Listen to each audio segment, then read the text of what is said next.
रायगड सम्राट अल्पावधिक लोकप्रिय ठरलेले रायगड सम्राट रयतेच्या सेवेसाठी सदैव पुढे. रायगड सम्राट राजकीय, सामाजिक, शैक्षणिक, शेतीविषयक अचूक बातम्यांसाठी रायगड सम्राट न्यूजला सबस्क्राईब करा.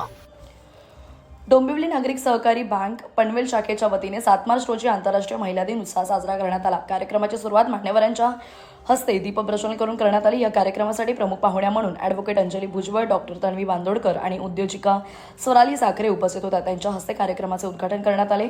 कार्यक्रमाच्या सुरुवातीला शाखा व्यवस्थापिका सौ सिद्धिता धोंडे यांनी उपस्थित मान्यवर व महिलांचे पुष्पगुच्छ देऊन स्वागत केले. कार्यक्रमादरम्यान महिलांसाठी मार्गदर्शनपर संवाद, मनोरंजनात्मक उपक्रम आणि विविध स्पर्धांचे आयोजन करण्यात आले. या कार्यक्रमाला पनवेल परिसरातील अनेक महिला मोठ्या संख्येने उपस्थित होत्या. उपस्थित महिलांचे स्वागत बँकेच्या महिला कर्मचाऱ्यांकडून पुष्प देऊन करण्यात आले. सामाजिक बांधिलकी जपत DNS बँक पनवेल शाखा, मित्रमेळा सामाजिक संस्था आणि महाराष्ट्र शासन यांच्या संयुक्त विद्यमाने जनता विद्या मंदिर आजिवली पनवेल येथे मुलींसाठी सॅनिटरी नॅपकिन वेंडिंग मशीन सुपूर्द करण्यात आली. या उपक्रमामुळे विद्यार्थिनींना स्वच्छता आणि आरोग्याच्या दृष्टीने मोठा लाभ होणार आहे. हा कार्यक्रम यशस्वी करण्यासाठी शाखा व्यवस्थापिका सौ सिद्धिता धोंडे, सहाय्यक शाखा व्यवस्थापिका सौ Swati Koli, deputy manager Paresh Pawar, BDO Santosh Nimse, assistant manager Priya Chavan, Sameer Shinde, Pratiksha ओक्सिया, आरती वाळूंज तसेच कोटक लाईफ तर्फे मोनिका जैन यांनी विशेष परिश्रम घेतले. कार्यक्रमाच्या शेवटी उपस्थित सर्व महिलांचे आभार मानून कार्यक्रमाची सांगता करण्यात आली.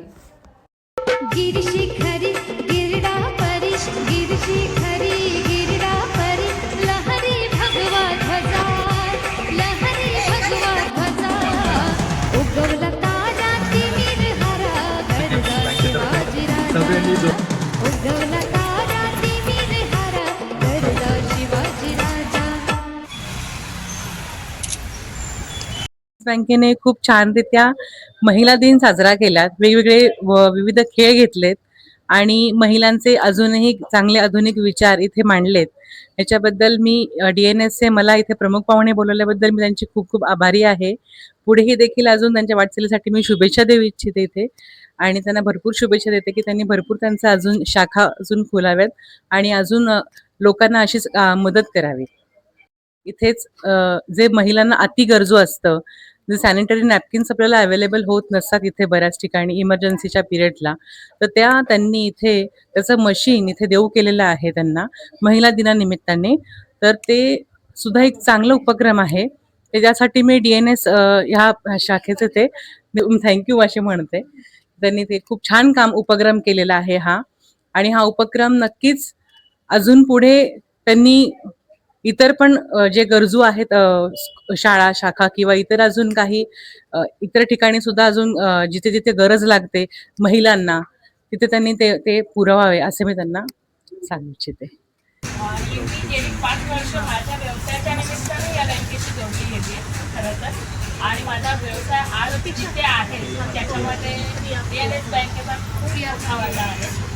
ॲक्च्युली माझं आता अर्धा एकर चार्जेस म्हणून माझा बिझनेस आहे.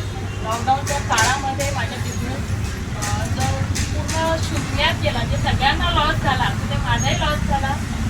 टोटली मी झिरोवरती आलेली, पण मिस्टरांना न कुठून देता त्यांच्या मागे उभे राहून नवीन अर्बन एंटरप्राइजेस उभं करून जे आम्ही दोघांनी चालू केलेला बिझनेस आहे, 2 ड्रायव्हर 2 व्हेकल घेऊन तो आज आम्ही नक्कीच 18-20 गाड्या स्वतःच्या ड्रायव्हर आणि 20-25 स्टाफ माझ्या हाताखाली आहे.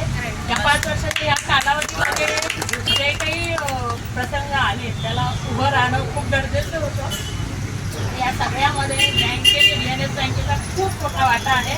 प्रत्येक वेळी त्यांनी आम्हाला खरंच खूप आर्थिक मदत केलेली आहे. त्यासाठी मी त्यांचे मनापासून आभारी आहे आणि याच्या पुढे सुद्धा त्यांनी माझी अशी मदत करावी ही अपेक्षा करते. आणि सांगायचा उद्देश एवढाच आहे की मी तुमच्यासारखी सामान्य आहे, माझं एवढं काही शिक्षण नाही आहे, पण एक जिद्द होती की कुठल्याही प्रसंगात नाही हरायचं.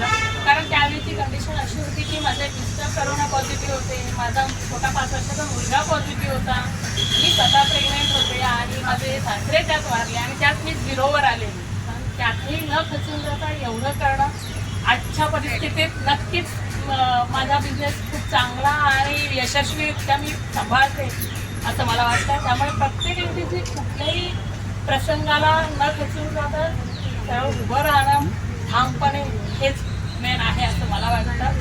तुम्ही आज कुठेतरी आई आहात, मुलगी आहात, आज समाजासाठी काम करत आहात आणि या महिला आज छोट्या गावातलं असो किंवा मोठ्या शहरातलं असो, पण एक पाऊल कायम पुढे चालत राहत आहे याचा मला खूप अभिमान वाटतो. त्यामुळे तुम्ही हे काम सोडू नका, हातातलं ठेवलेलं आणि पुढे चालत राहा.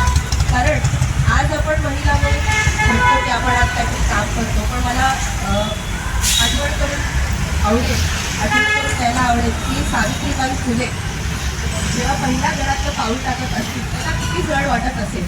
त्यांनी शिक्षण घेतलं त्या सगळ्या विरुद्ध समाजाला जाऊन, म्हणून आज आपण कुठे शिक्षण घेऊ शकलो आणि पुढे समाज कल्याणासाठी काम करू शकतो. तर त्यांना कधी न विसरता आनंदीबाई जोशी कधी न विसरता आपल्या इंदिरा गांधी यांना कधी न विसरता आपण हे चांगल्या मूर्ती आपण डोक्यात ठेवून सदैव काम करत राहिलं पाहिजे असं मला वाटतं.